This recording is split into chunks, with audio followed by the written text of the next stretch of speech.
before I bring out the next speaker, I wanted to tell you a little bit about how I thought about the curation of the storytelling segment. I really wanted non-traditional designers or producers to speak to you about what they do. Not so much because I don't think we don't need a master class in how to tell stories.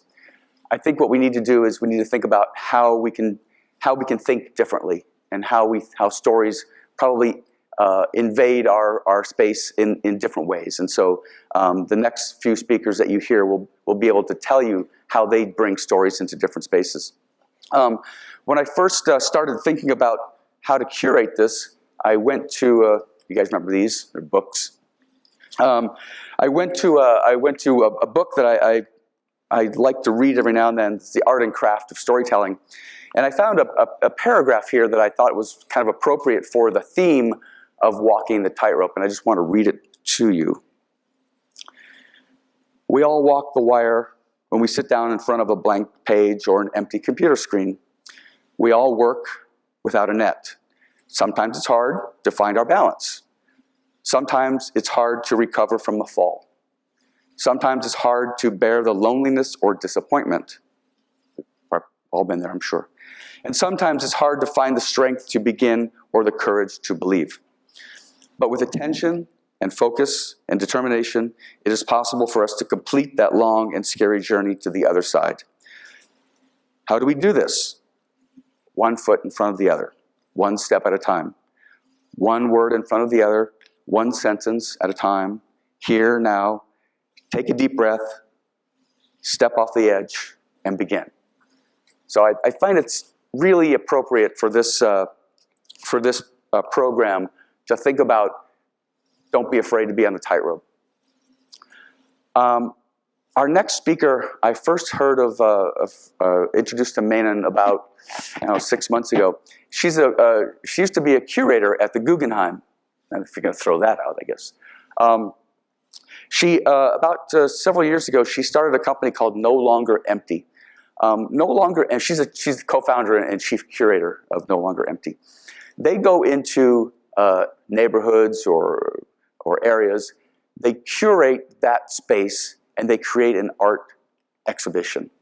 It's really fascinating, the work that she's been doing. In the last 6 or 7 years, they've done about 25 of these. And she's going to come out and tell you kind of the cool work that she does. Manon, come on out.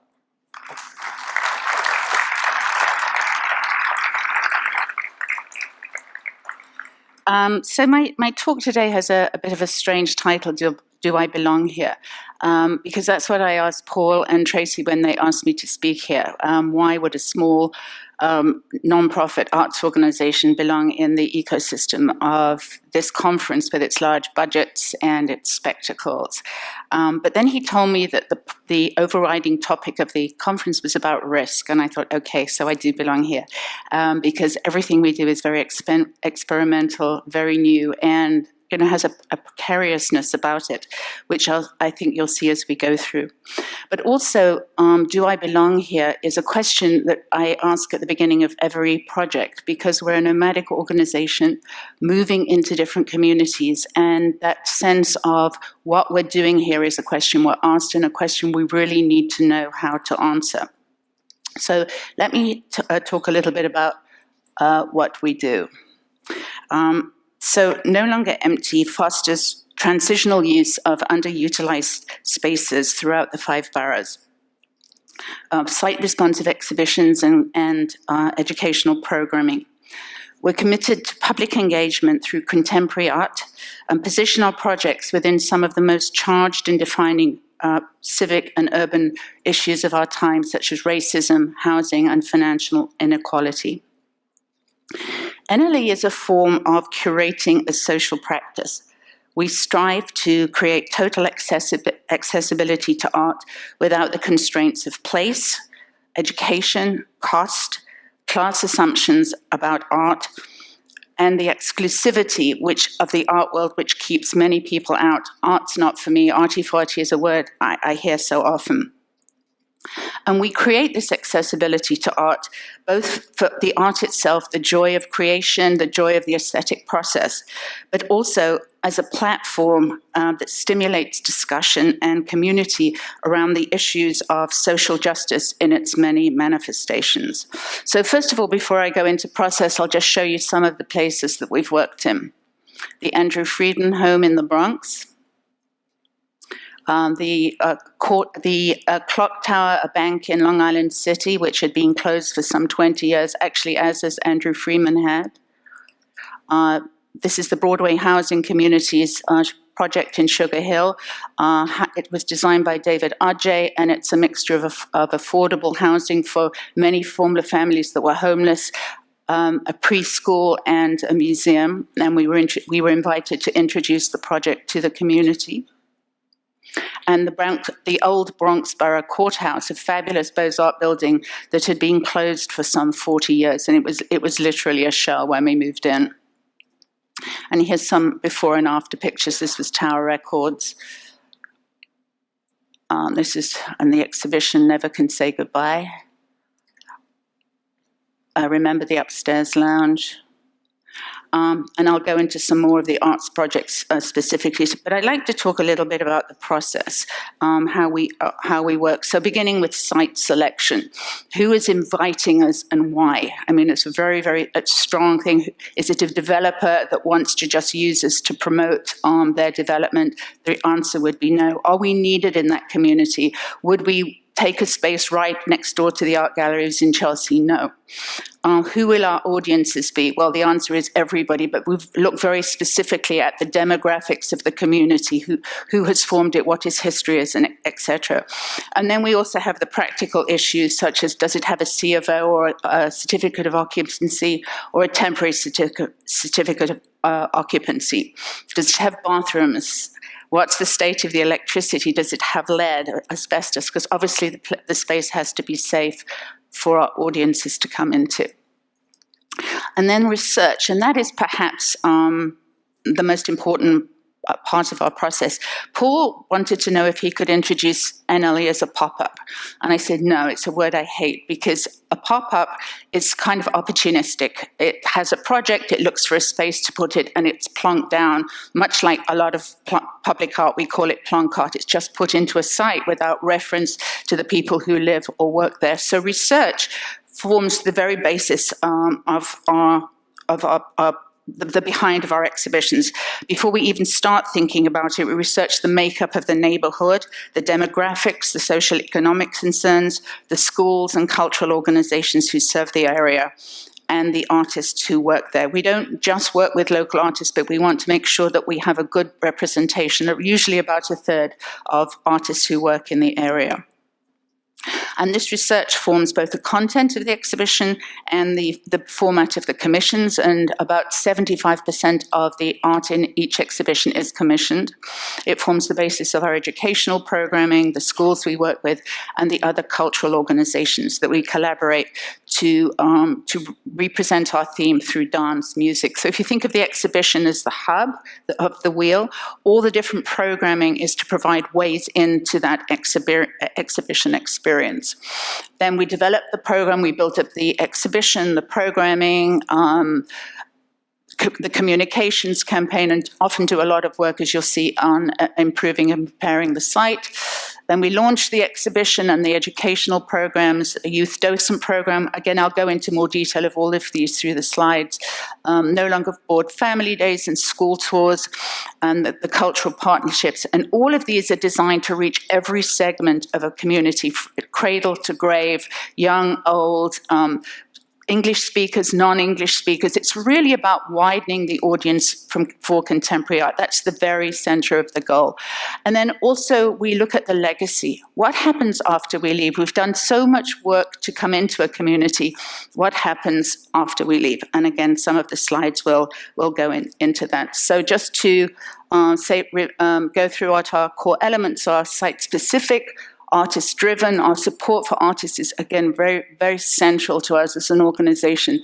The community engagement, collaborative with the other organizations, and were connectors in a community, connecting groups that don't often speak to each other, that don't often have a reason to meet. But for example, in the Bronx, when we had this fabulous Andrew Freeman home, I invited all the other organizations, cultural organizations within the Bronx to take a room and curate their own exhibitions.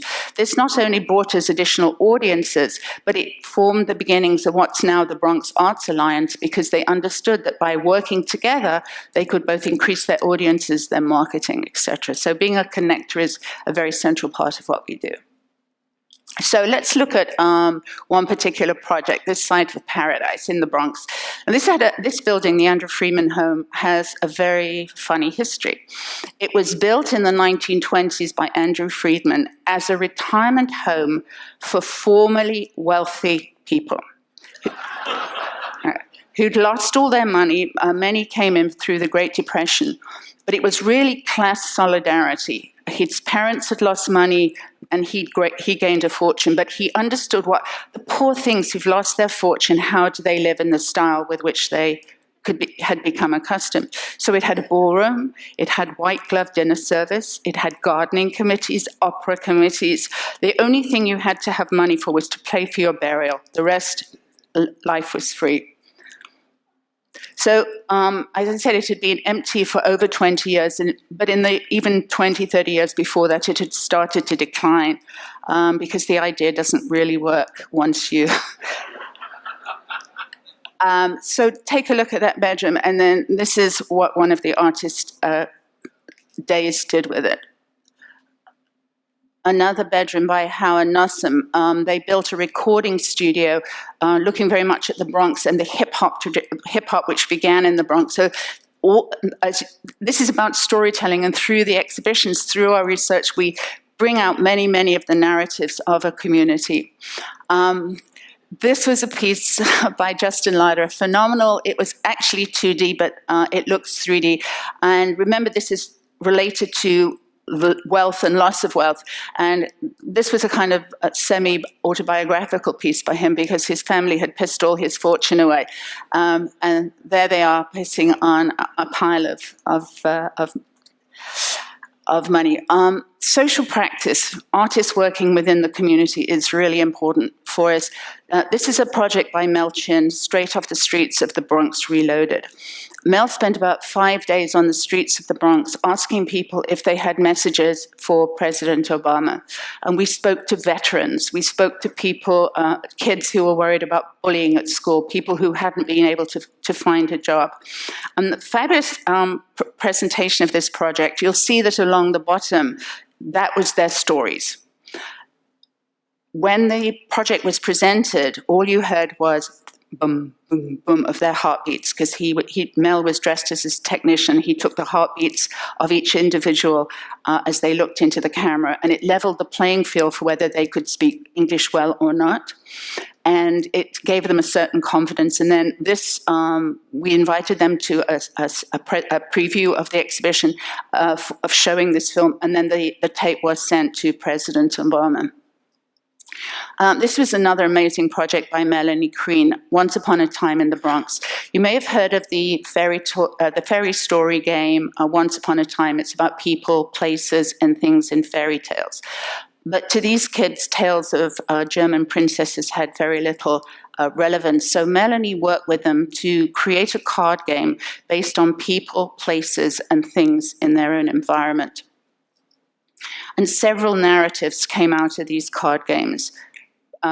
Violence at home, issues of beauty, as there were many African-American and African immigrants into the neighborhood, and there was a big sort of debate about who was most beautiful, and how violence at home impacted behavior in the schools, that kids were acting out in schools because of the trauma at home, but the teachers just thought of it as an issue of discipline rather than evidence of traumatic experience. So once these narratives had come out, we partnered with a group called Theatre of the Oppressed, which is a forum-type theatre where the audience gets involved. So the kids acted out these narratives.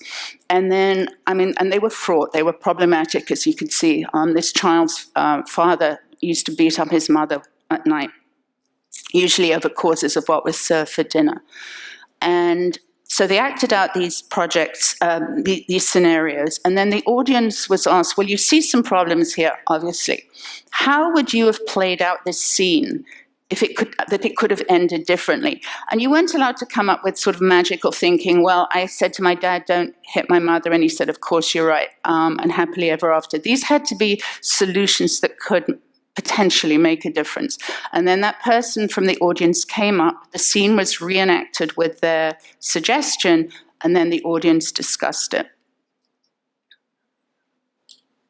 And as you can see, many of the kids volunteered to come up.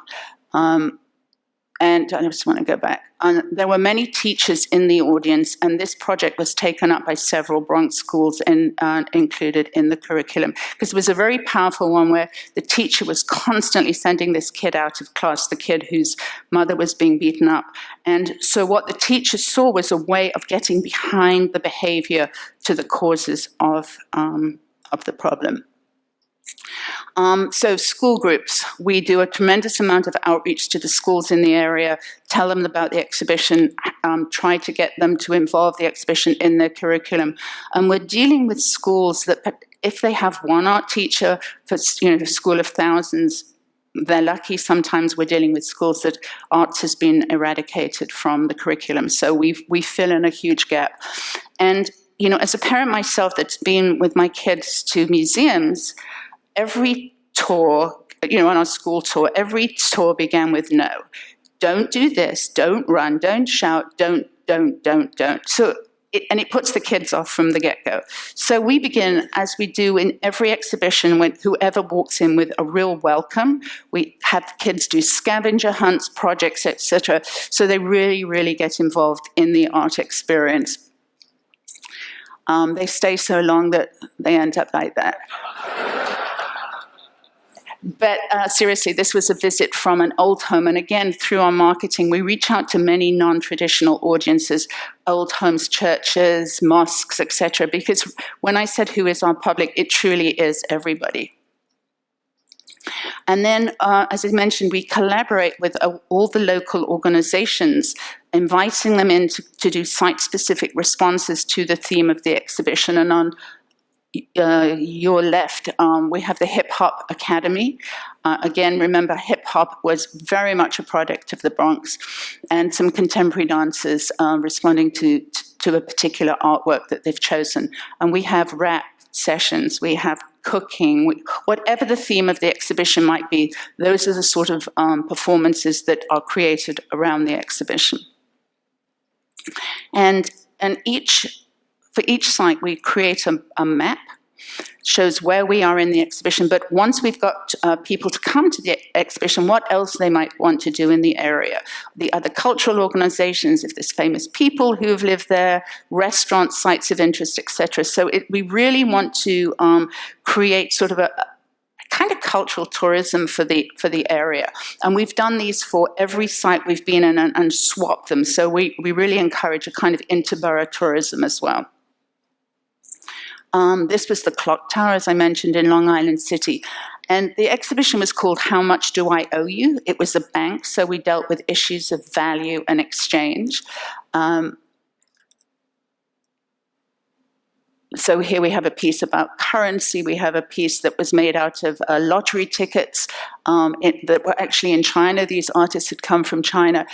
And this was a fantastic piece, Guerra de la Paz sealing the deal, these snake-like men standing outside the vault, the bank vault, sealing the deal, the secrecy. And in that exhibition also we had discussions between trade unions and artists. We had banks come in to talk about financial literacy and what it meant to have a checkbook. So again, many of our audiences didn't have a bank account, and how easy it is to set one up. So it was kind of introduction to the themes of exchange and value. Exchange was also a project that dealt with a blood bank, how much we are more than ourselves, what we share as human beings. And outside the exhibition, we had the Red Cross taking blood for people who volunteered. And the project also dealt with foreclosures, bank foreclosures. This group in Medio, a collective based in Madrid, but came over to New York to do the project. And this was about putting a face to foreclosure. That to the bank, it's a statistic, but it's people who are evicted. So their project involves finding out people who've been evicted, such as these people, and putting massive posters of them on the bank during the night.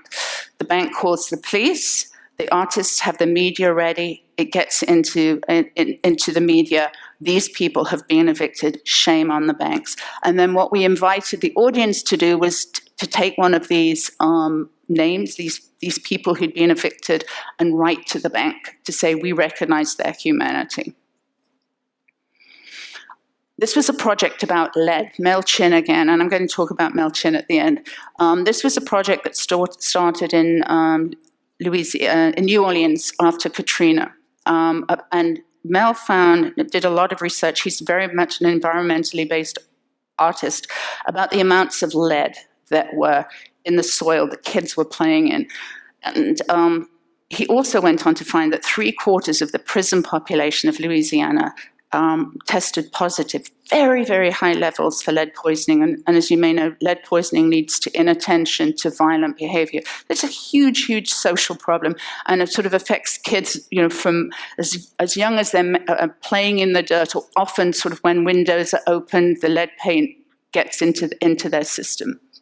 So this was a funded project, Operation Pay Dirt, whereby he created templates of $100 bills.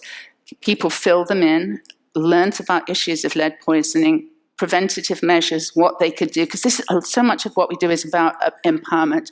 And then at the end of this project, there's something like, at the moment, 3 million of these funders, and we're preparing a project that these funders are going to be taken to Washington in exchange for federal dollars, the funders for federal dollars, to do cleanup efforts in lead-contaminated areas. This was Salah Ramandi, a project that focused on the work that immigrants contribute to our economy, but often hidden, like in one of the vaults under here, but their involvement in growing our food and keeping the mechanisms of our communities running. So if you build it, this is the David R.J. building. People thought it looked like a prison. I'm not crazy about the architecture, and it was very, very out of keeping with the beautiful architecture in Sugar Hill in Harlem. The group that built it, Broadway Housing, an amazing housing organization who understand that it's not enough to house somebody, you have to educate them and open them up to other possibilities. So this building has affordable housing, it has a preschool, and it has a children's museum of art and storytelling. So we did a lot of collaborative community-based projects. This was a group, Brendan Jameson and Mark Revels, and this piece is made out of 250,000 sugar cubes. And they created this kind of utopian city. And then you'll see on the bottom, there's piles of sugar cubes inviting kids and families to continue the building of this sweet, sweet city. Talking about risk, this was a piece, Radcliffe Bailey, that was composed of the keys of some 400 pianos, and it cascaded down as though it was waves and referenced the crossing of the slaves to America, and also the music and the cultural traditions that came out of the Black American experience. I mean, we talk about risk, and this was a horrible story. It was a great piece.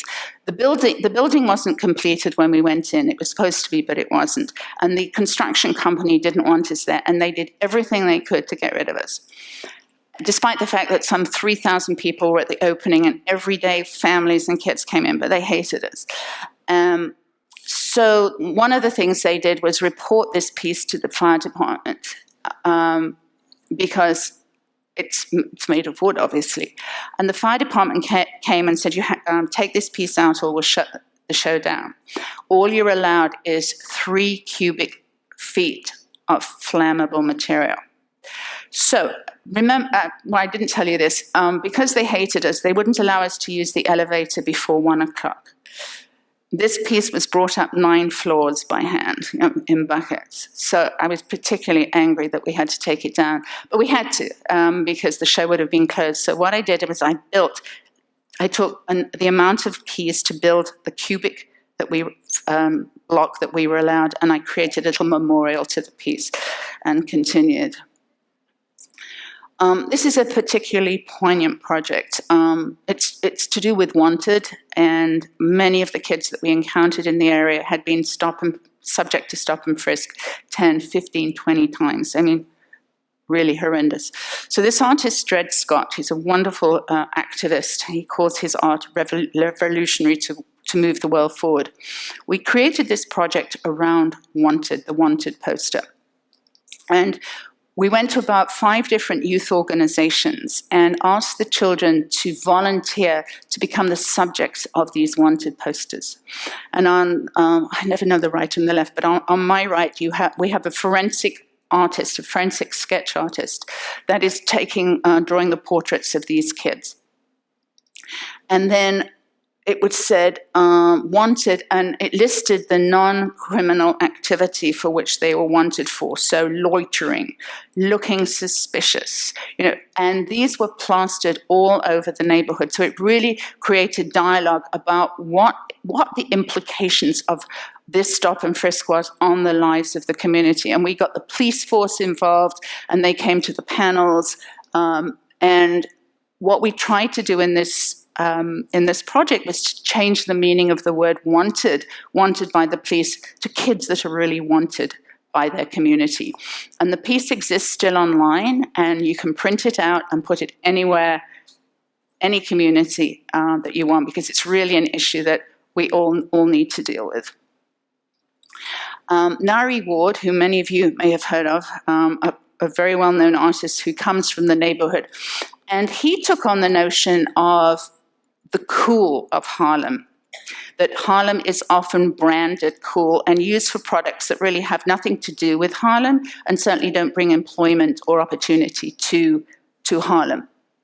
Sugar Hill Record, Sugar Hill Beer. Sugar Hill Beer is made in Brooklyn.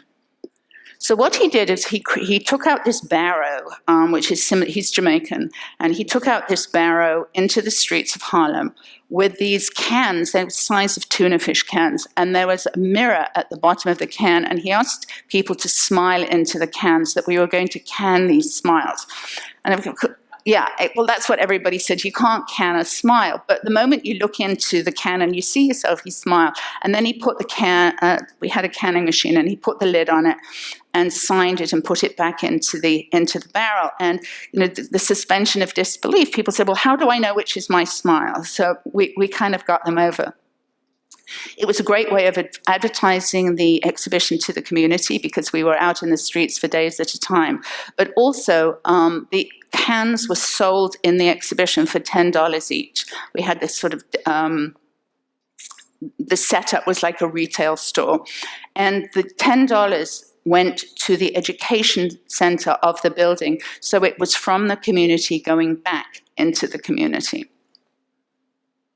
And the final project in this exhibition, Camila Rashid Johnson, was a project about her family's experience of homelessness for about 12 years. They went from a basic middle-class family, couldn't afford the rent, and ended up in shelters, living in cars, etc. And the project detailed how the family's possessions went from, big cardboard boxes, and as they moved, the possessions diminished because they couldn't carry them with them. So she took one of the apartments and sort of showed some of the artifacts that had been maintained, and others she got on eBay that replaced what had been lost. And then visitors were encouraged to comment on the experience. So it became a very interactive project. And I remember a story. I was taking a group of local residents around the exhibition and explaining what this room was about. And this gentleman said to me, well, I've heard of Rembrandt and I know Van Gogh. He said, but this is art about us, isn't it? And I said, yes, it is. I mean, you guess it. And that's kind of why we do what we do. These are just 2 collaborations, New Renaissance Sessions. Sugar Hill was the site of the Harlem Renaissance, and these musical jazz sessions were sort of very famous in the area, and we recreated them. And on the other side, there's a performance of Macbeth done with the Classical Theatre of Harlem. And I put this piece in because it was a sort of altar to immigration. What you see in the back of the photograph is the Polo housing estate, heavily immigrant populations, mostly from Dominican Republic. And what you have here are inner tires, and often they're sort of used to ferry people across the water. And she painted them gold and built it into an altar, and it's held together with the nylon handcuffs that the Border Patrol has when they apprehend people. And then she had these, you can see these, they look like airport luggage tickets, but the Liberty is painted black, and they become like milagros, little prayer documents, so an altar to migration. This is the courthouse, but I'm just going to show you one project from that. In each exhibition, we try to have a community square. And what we mean by that is a space where anybody from the community can bring in issues that are important to them and present them. So we have open mics, etc. This particular project was about redlining, and to understand the structure of redlining and how intrinsically racial discrimination is built into the fabric of the urban structure. So it was an exhibition about redlining, the history of redlining, and discussions. As you can see, people from the court are there, and to get community responses for understanding and aspirational for the lives we want to lead, and how we can combat some of these inheritances from the lack of investment in these areas. Some of the other programming we're doing, we have No Longer Bored, children's workshops and family days, fabulous program called Teens Curate Teens, where we invite the local schools to have kids contribute artwork to the theme of the exhibition.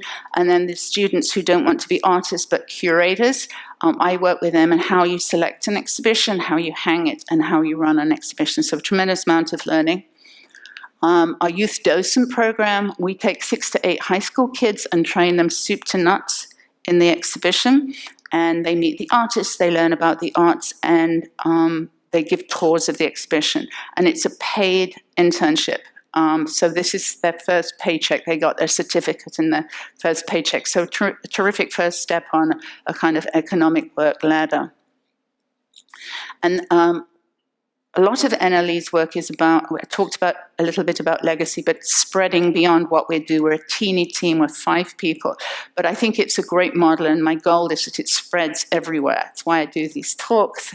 And Nle Lab is a 16-week intensive program where we train young curators or curators who want to learn more about our site-specific approach to community curating, and they go through the whole process in 16 weeks. We give them a space to work in, and they create their exhibition and public programming.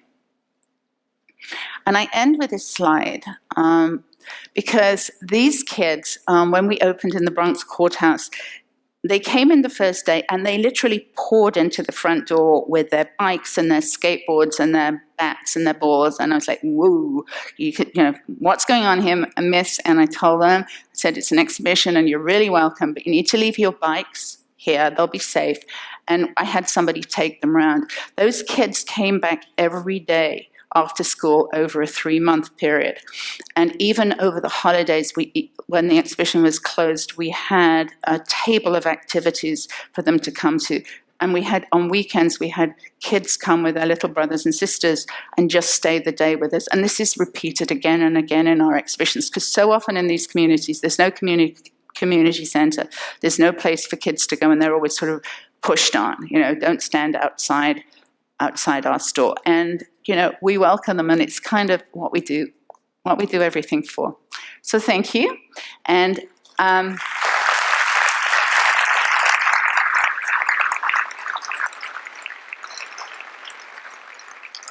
I left time in my allocated slot to see if anybody had questions.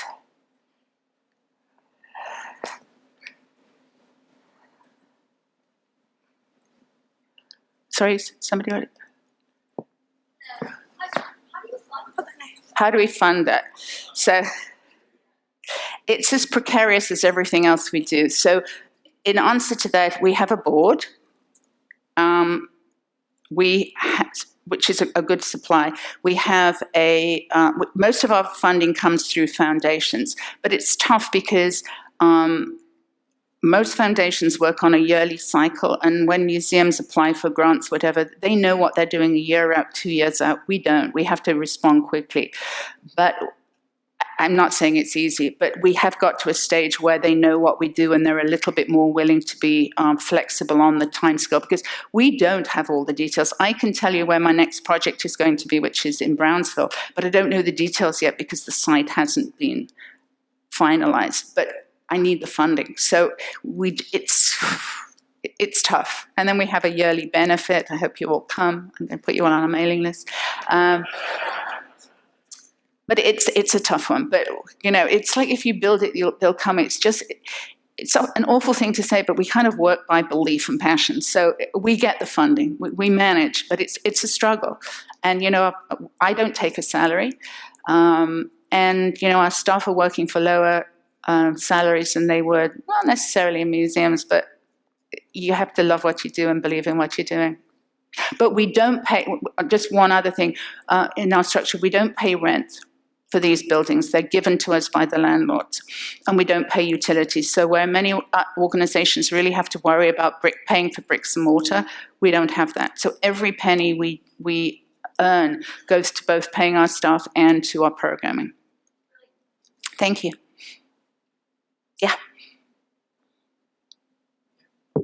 Sorry, have you adapted the model for any other cities, or have any other community groups from other cities come to you and said, hey, how do we do this? Yeah, good question. So first of all, we do get a lot of community groups from the 5 boroughs coming to us, and that's where a lot of our sites come from. This next one in Brownsville, they came to us. And we have had invitations to do it in other cities. A problem is we're a team of 5. And so I often give talks in different cities, sort of to talk about our model. And I'm as open as I possibly can be. I'll share contracts with you, I'll share templates with you. But at this stage, we only are operating in New York. But, you know, my dream is to franchise it and spread it, because, you know, I was invited to do a project in Guadalajara in Mexico. Their downtown area is literally dying. Because everybody moved out to the suburbs. And, you know, it's a tough word to use because it sounds like gentrification, but a lot of what we try and do is revitalizing site. And it's, you know, I believe in what we do and I'd love to see it spread. So, you know, if anybody wants to do this in any of the cities that you come from, I'd be more than happy to talk to you about how we do it. And, you know, I'll come down there and talk and help you scout sites and that sort of thing. But I'd love to see it as a worldwide franchise kind of thing. Yeah. Oh, so you have only a team of 5. Yeah. You have this amazing program that you talked about with the kids up there coming every day, almost like an after-school program. Yeah. So, but you're only there for so many months. Yes. And only a team of 5. Do any of these result in programs that the community carries on? Sure. Great question. So, I must tell you, it's heartbreaking for me when you deal with kids like this to leave a community. What we try to do is connect kids like this with other after-school programs that they may not have been aware of. I mean, one of the things that astounded me when we started this work is how little people know about what is available, not just in their own neighborhoods, but, you know, crossing over the city to link with other programs. We do a night called Teen, I don't have that slide, but Teens Take the Met, where it's a youth they bring different youth groups, and then we sort of show them what different organizations they can join. In the Bronx, we very much link the kids to the Bronx Museum's after-school programming. You know, many of these kids hadn't been in the Bronx Museum, even though they live around the corner from it, because there's this kind of barrier. They just feel museums are not welcoming places for them. And many kids of color have said to us that even if they do go into one of these places, they're watched and followed by the guards, because there's an expectation that they're there to do it wrong. So they feel unwelcome. The other thing that we're doing to kind of respond to this issue of legacy is potentially we're going to look at on our next project, and I've got several offers of being in each space for a year. I'd love to see that happen. so that we can be there longer.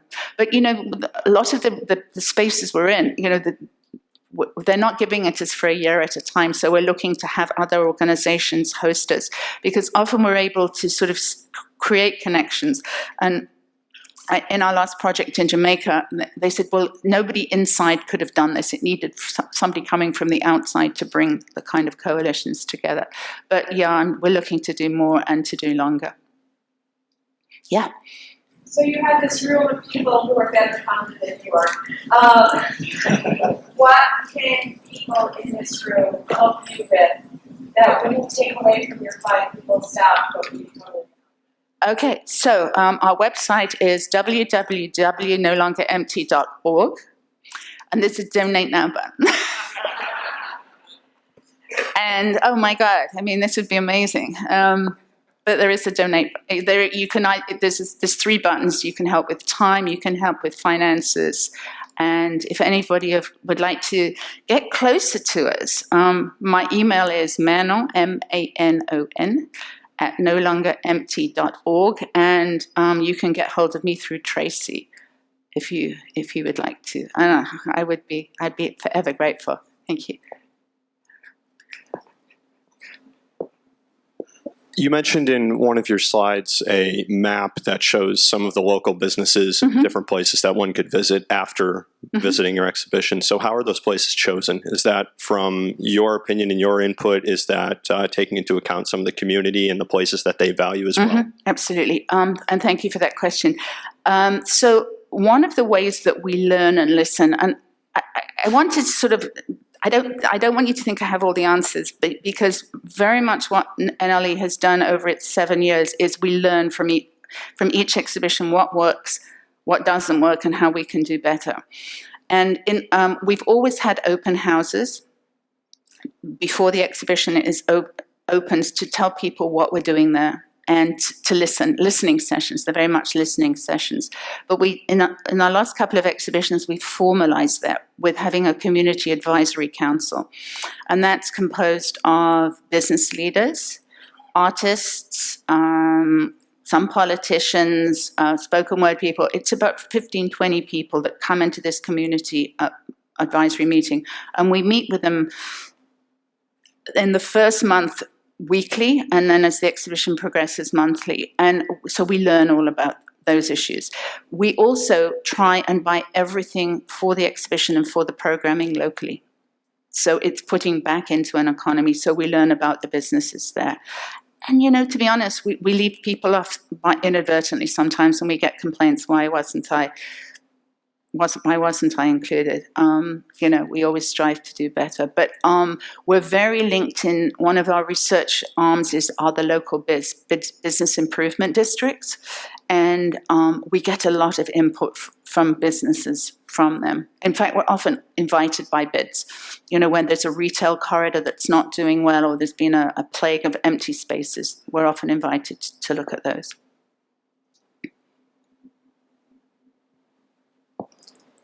Okay, can I have got 1 more minute? Yeah. Okay.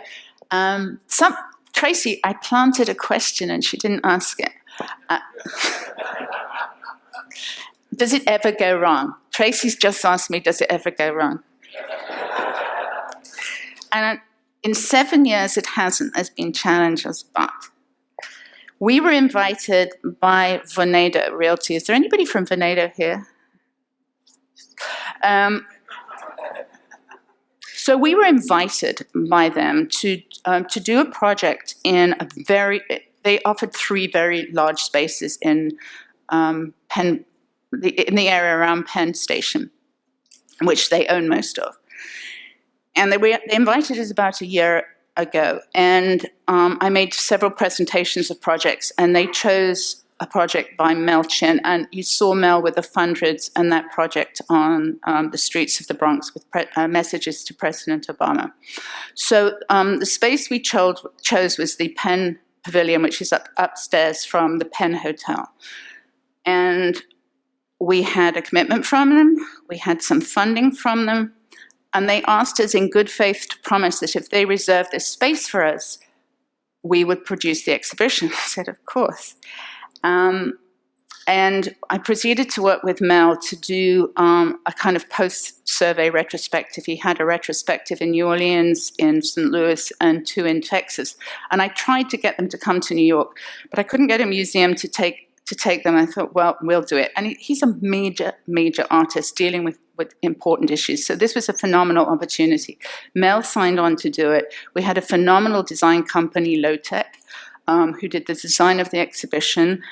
We raised the funding, we got the loans, and then they pulled the plug.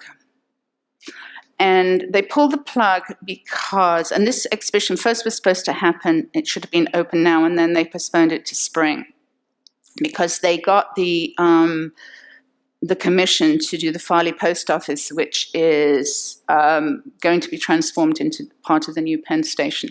And basically, they couldn't be bothered with our project. And it's done a lot of harm. I mean, it's a horrible insult to Mel, and it's heartbreaking to me. So, yeah, that was the first time in 7 years this has ever happened. So I have a plea that if any of you have access to 10,000 square feet in New York City, please see me. Thank you very much.